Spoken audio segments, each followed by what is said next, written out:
Hey, look at this. We're back in the Shires, and I thought I'd do the news. So we just got back, Monday the 11th of August. I thought I'd pick up a newspaper and just see what we've missed, basically. See what's going on in the country. I'm not going to touch on the obvious ones, like this weird grey murk that's going on up here, and 500 people being arrested in London, and everything else that's been going on. Wildfires. There's a fire in Droitwich last night. My friend James sent me a photo this morning. Some people have complained that I don't cover petrol car fires, but I can confirm that I've seen the story about the Ford Street Car that burnt to the ground. That's the Ford KA, but the convertible one. And all I can say is, yes, one less Ford Street Car on the road, because they are hateful little things that Ford made with the wrong engine. They're also horrendous on road tax, terrible on fuel. And if only Ford had fitted the 1.6 Z-Tech engine, then it would have been a fantastic little car, but they used the Duratec engine that's been around since about 1963. So they were rubbish. Anyway, that's not the news. This is the news. So let's just have a look. I'm going to go through the first few pages of the Times newspaper today and see what's going on in the world. Keep an eye out for cows, sheep and big cats, because whilst I've been away, I have noticed that the big cat sightings in Worcestershire group on Facebook, there's been a few sightings. A man has seen a big cat from the M5, and someone in Evesham has been out walking and has seen an big cat. Not a black one, maybe a brown one. So big cat sightings are on the rise. Bigfoot, maybe, but let's do the news. Drivers over 70 are going to face eye tests every 3 years. Labour plans a huge shake-up of driving rules. Drivers over 70 would be banned from the UK roads if they fail compulsory eye tests under an overhaul of the UK's road safety laws being drawn up by ministers. It's not so much this that worries me, but it's what else they're going to draw up when they draw up these new road safety laws. Figures show that last year, 1,633 people died in road traffic accidents, while nearly 28,000 were seriously injured, the equivalent of one casualty every 18 minutes. Has that got anything to do with eyesight, though? Not an easy one to decide, but we know that they're going to want to get us off the road one way or another. We're now starting. There's something I saw on Facebook the other day, compulsory driving license tests at 80 or whatever it's going to be. There'll be more to this than meets the eye. That's a good one, Geoff. Lodging is on the rise, but not often is it a happy home. Young professionals are enduring early bedtimes, bans on partners staying overnight, and compulsory pet sitting as they try to beat soaring rents by lodging with landlords. I'm not even going to bother going into that article, because it's very obvious to me that lodging with a landlord is going to be a disaster for your freedom. It's just like living at home, but worse. But the problem is, I don't really know what you do about that, because if you are a young professional, then what's the minimum rent? Let us know what the rent cost is where you live. It's probably, for a studio apartment, you're going to be knocking on 700 quid if you're lucky.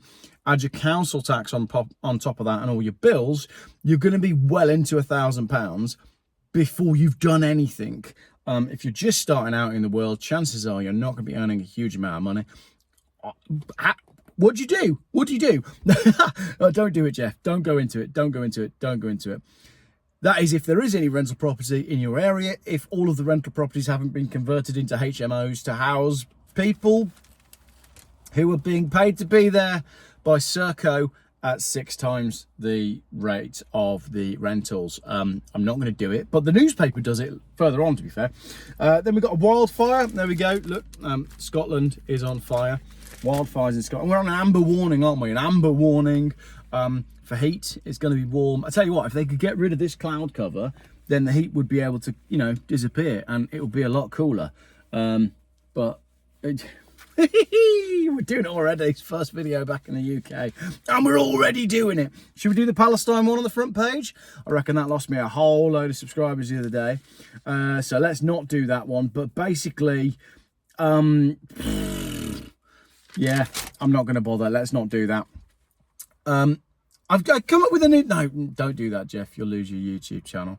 I've come up with an idea whereby when people... It's very hard to make videos in the UK without talking about the obvious elephant in the room, which are the elephants that have come over on boats. I feel like we should do a new thing where when they come over, we get a clipboard and go, hiya, you know the country you've come from? Yeah, it's quite obviously crap, because if it wasn't crap, you wouldn't have come over here on a small boat. So just, you know, before you go get your hotel accommodation, think about all the reasons that your country might be crap and don't do those in our country. That would be great. But, you know, anyway, let's not deal with any of those things because I'm really trying not to talk about those subjects. Right, next one. Payroll costs bite as firms hire at lowest rate since the pandemic. Companies are planning to hire new staff at their lowest ever rate outside the pandemic after Rachel Reeves's raid on employer national insurance contributions, researchers found. 57% of the private sector employers plan to recruit staff in the next 3 months, down from 65% in autumn 2024. So basically, the ongoing destruction of the British economy continues unabated. What else have we got on this page? Something about women doing gaming. Yep, fair enough. I suppose if you can't afford to go out and, you know, feed yourself, then sitting at home on your PlayStation is a great way to spend your time. Another one here. Junior doctors opt for work-life balance as a quarter go part-time. 1 in 4 junior doctors work part-time, figures have revealed. In a survey of 50,000 junior doctors, now known as resident doctors, 24% they opted to work less than full-time. NHS. Difficult one, isn't it? Very difficult one. You know, it's a great thing that we've got the NHS in the UK, but it's such a behemoth that it's hemorrhaging money left, right and centre, and what it needs is a real good shake-up. But that's not an easy thing to do because people get angry and the government are trying to sell it off as fast as they possibly can. Did I cover that one correctly on the NHS? Let me know if I'm wrong. A couple of interesting ones here. Security jobs at risk, more jobs at risk here. More than 100 jobs could be cut from UK security vetting, which is responsible from clearing people for work at the Ministry of Defence and the Foreign Office to slim down the civil service. Cuts have also been proposed to the team supporting the Emergency Cobra Committee, including some working on chemical, biological and radiological threats. Great, nice one.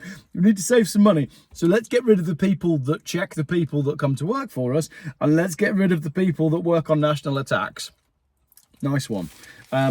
Less than a fifth of businesses are actively recruiting former offenders despite growing skill shortages, according to research. The study showed a link between lack of work and reoffending. 25% of firms surveyed by DSA Connect said they would be comfortable hiring an ex-convict. More than half said they were experiencing skill shortages. I haven't got a great deal to say about that, but let me know what you think in the comments, whether if you had a business, you'd be happy hiring an ex-convict. I think it very much depends what they've been in for, but that's a whole conversation for another day. And I just want to work through some of the key headlines in the first few pages. Man's been jailed for a punch. Man has been jailed for breaking a woman's collarbone after she made a joke about his friend looking pregnant. Darren Quilt, 29, of Dudley Fields, was sentenced to 13 months. He sounds lovely. What a lovely chap. If the first thing that you can think of is to hit a woman, then maybe you won't be able to get post-prison work either. Trump asked me out the day I got divorced, says Emma Thompson. Is that news? Are we bothered? Scotland's on fire, 34 degrees, heat wave on the way. If we can't get rid of this like grey layer that is above the cloud, then it's going to stay really flipping hot, which is weird because I haven't seen any of this while we've been in Eastern Europe. There's a picture of a surfer there because it's been Boardmasters. Boardmasters down in Newquay has been in the news for various reasons. I saw an article on a Facebook group with people moaning about what had gone on at Boardmasters. But what was really interesting is most of the people who had worked at Boardmasters were commenting saying like this generation, this latest generation of partygoers, like the most polite generation they've had so far. Which is nice. Harry might try again to help Africa. Prince Harry, one of the royals that we've got because of and they do and they contribute to the no, I got nothing. Prince Harry is considering launching a new charity in Africa after walking away from Centre Bale, amid a row with the chair of trustees. The Duke of Sussex and his co-founder, Prince Sisio of Lesotho, both stepped down as patrons in March after their relationship with the chair broke down beyond repair. Sources have suggested both princes are keen to continue their work helping children and young people with HIV and AIDS in southern Africa. Well, they're all coming here, aren't they? Well, you might as well wait till they get here and then help them. That's great. Nice one, Harry. What's next? Asylum houses in one area shoot up by hundreds. This is a story about a single mother who had children who used to live in Brownlow Road in Horwich, a suburb of Bolton. And she got a Section 21 eviction notice. Landlord decided to sell. Builders turned up, put in all the fire doors, and then 6 men moved in instead because it's more profitable. That's known as a HMO, a home of multiple application, I think it means for multiple occupation.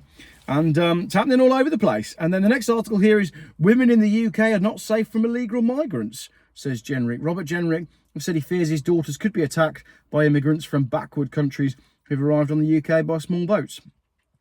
He said those who've got daughters, he's got daughters 14, 12 and 10, and said he could imagine how they could have fallen victim to I don't think I can say the word, or sexual assault by asylum seekers. I don't know where he's getting that from.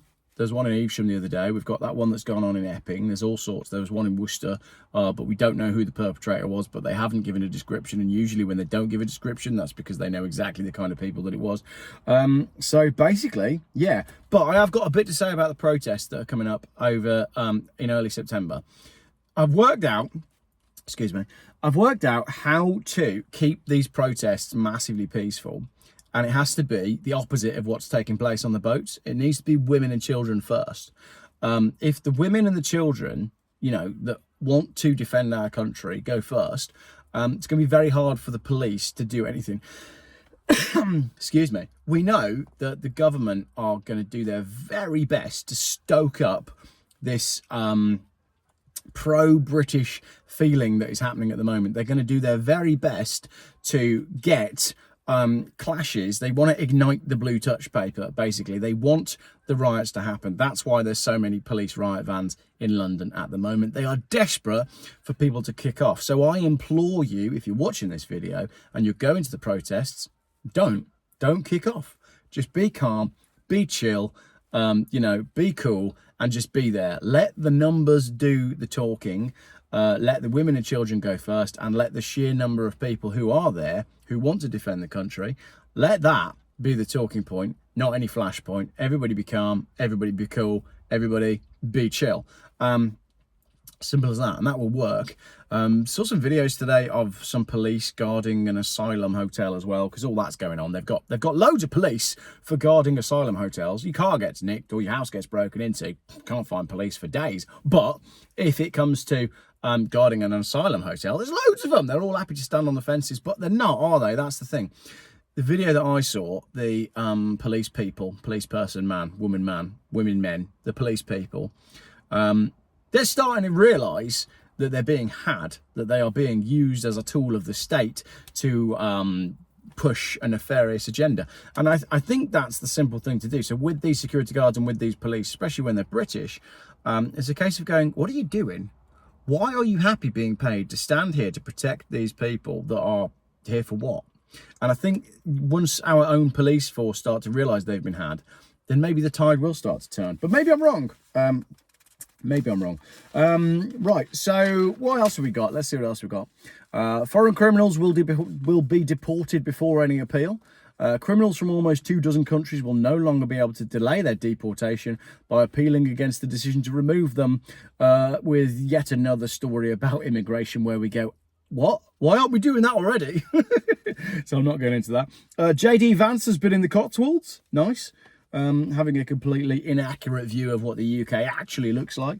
Basically, he's gone on holiday in a Hollywood movie with his security. Yeah. So nice. Reform has found £100 million in savings in 100 days for councils.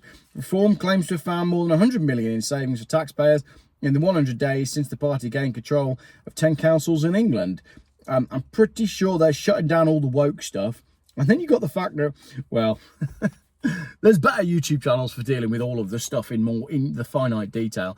But the whole Keir Starmer and this island thing, and was it 3.4 billion? Was it 35 billion? Has he misled Parliament? Is he now like, It's just funny, isn't it? It's just like one thing after the next, after the next, after the next. Oh, look, BP are going to reopen the North Sea oil and gas fields, despite Ed Miliband telling them not to.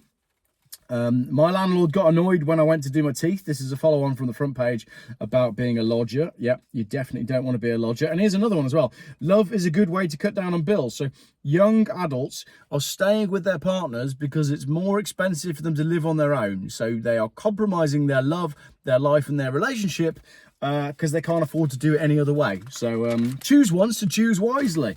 That's we're going back to some sort of biblical thing there, aren't we? MI5 suspected Rolex founder was a Nazi spy. Papers reveal. That's nice. I got a new watch actually. I bought it on holiday, and for once, it's not a fake Rolex. It's a genuine Vostok, which was made in the USSR. It says made in the USSR on there as well.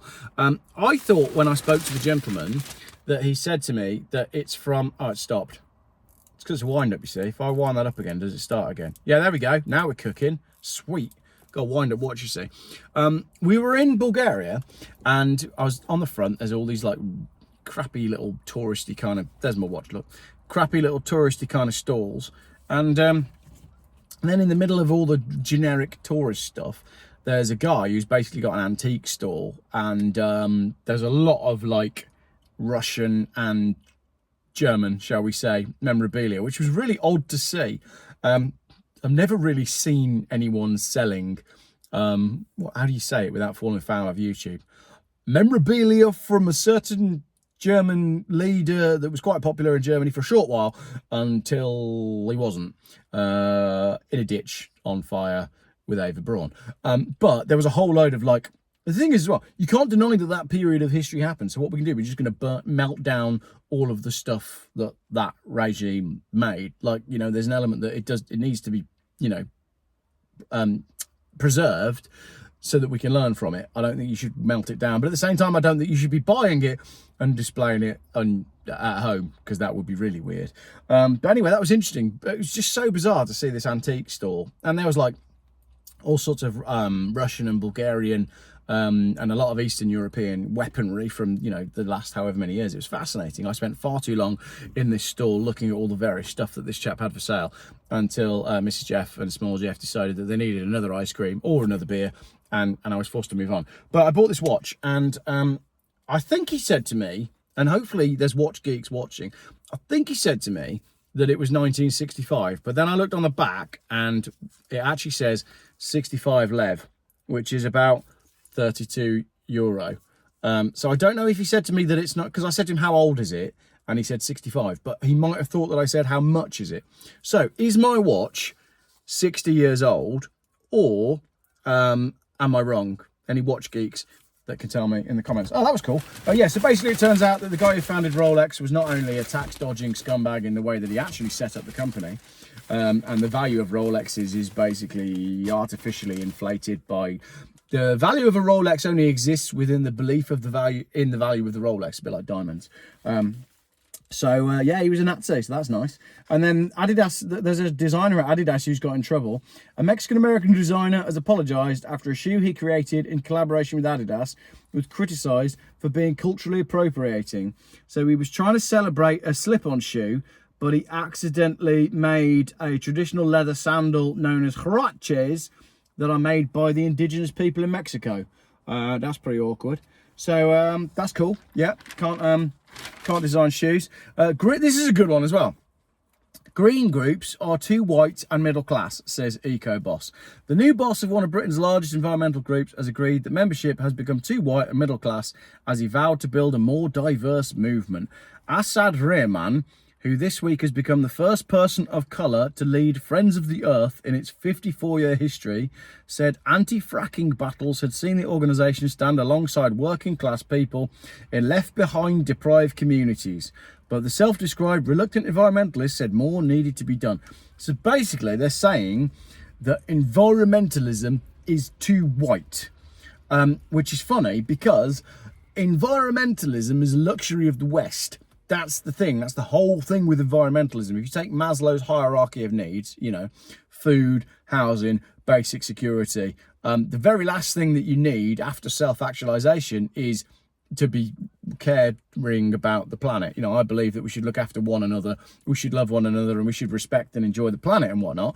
But I haven't got an empty belly, and well, I have got an empty bank account at the moment. But the point is, it's not high on your priority list of things. You know, people in Somalia, for example, are not really bothered about how much CO2 they're producing because the country is falling apart.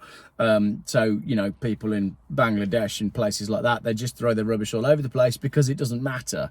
Which again is why, you know, if you come to the UK and you think, well, the country that I've left was pretty crap because people throw their rubbish everywhere, don't throw your rubbish everywhere over here. It's quite simple. But yeah, basically saying that we need to make environmentalism more diverse. So that's cool. I grew up during the height of the far right and the National Front, he says. It's quite funny, isn't it, how the media are now trying to portray that the far right is still a thing. You know, we're all far right these days because we believe in traditional values and we don't want young girls to be attacked in parks by strange men from countries with backward views on you know, young girls. But that makes us far right. But what the media is trying to do is they're trying to get the generation of people that they need to believe that the far right still exists, which is the slightly older people than myself. And so that those people go, oh yeah, you know, we remember the far right. But we're all far right these days. That's the problem, as per the podcast of the Lotus Eaters, that you should have a look at. So the train service is slower now than in the days of British Rail. Trains from London to Waterloo to Weymouth and Dorset are on average 8 minutes slower today than 30 years ago. Brilliant. We got back last night. We looked at the cost of getting from London back to Worcester on a train, and it was cheaper to get a hotel in London, get 2 taxis, one to the hotel and then one back to the hire car place, and then hire a car and then drive home. That was all cheaper than getting a train. However, the most expensive part of all of that was the taxis. We spent £50 on taxis to take us, basically it's 4 miles from the airport back to the hotel, which we did last night. It's 25 quid. And there was another 25 quid this morning to get a taxi back to the airport so that we could hire a car, because the hire car place isn't 24 hours and it only opened at 7 o'clock this morning. So then we hired a car to get us back home to drop it at a location near us, and that cost us 33 quid. So the taxi that did 10 miles cost us more than the car that we hired to drive 150. Make it make sense. What else we got?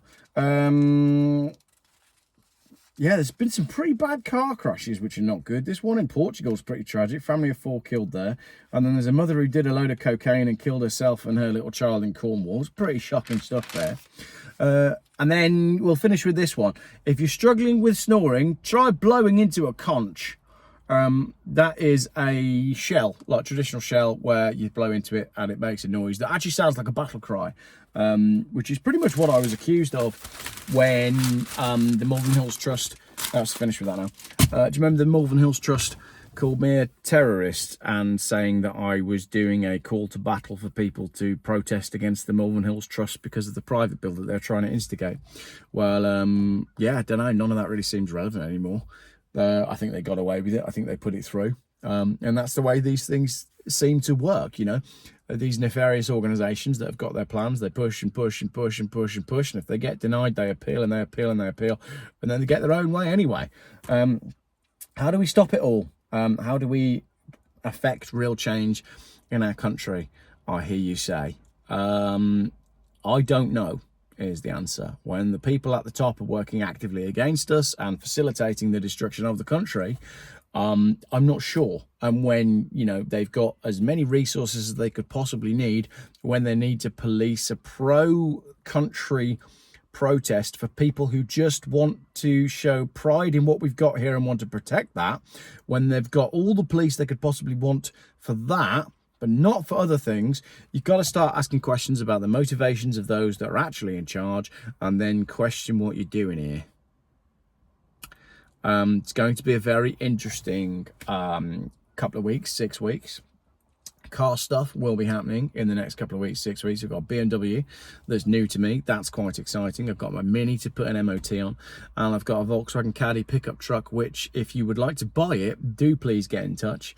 I'm never going to get round to restoring it. I'm going to pressure wash it and give it a good clean, and we can have a look at what we've actually got there. It is now running and driving. I say driving, it hasn't got any brakes, but it's got a good handbrake. So yeah, caddy pickup truck for sale. I don't think I've got anything else for sale at the minute either. I think everything's pretty much gone. It's the everything must go, everyone must go, or not. There's a Rob in there. I thought they only came out at Christmas. Everything's messed up these days, isn't it? You know, the leaves are starting to fall off the trees already. The farmers are just about to announce the worst harvest on record. The fields are completely parched, and yet we've got this weird grey that never seems to break and give us actual rain. I don't know if that video was any good. Let me know what you thought in the comments. That was me reading the news. There's some car auctions coming up, so I'm going to do some car content. I've got lots of stuff to edit from our great big road trip that was very good. Had a great time. And interesting to see how the rest of the world does it. When you get back in the UK, you realise that you're not supposed to stay left to let faster cars go past. You just pick a lane and stick with it. And there's a guy on the motorway today who was driving what I can only describe as dangerously slow. Quite like, just really bizarre. Like, how can you be driving that slow on the motorway? 4 cars with punctures at the side of the road I saw today, which is more than I saw across all of Europe, which was strange. But I'm not going to do any Britain bashing because I think there's a lot here that we need to stand up for. Cool. Tried very hard not to deal with any of those touchy subjects that the internet doesn't like, and you end up doing it anyway because that's the inevitable part of living in Britain at the moment. Everybody knows that the situation is a joke. All of the conversations in customs yesterday when we landed, doing the passport stuff, everything that I'm overhearing is comments about who's coming into the country and what they're being given. I can see a guy scrolling on his phone, and it's that meme of Keir Starmer standing at 10 Downing Street and then running off to hand out a load of cash to a dinghy. You got all this stuff about the fact that the boats are actually going back intact on a lorry to France to be used again. We are the butt of the joke. The UK right now is the butt of the joke, and we need to start taking some pride in what we've actually got, and yeah, see what happens over the next few weeks. Thanks for watching.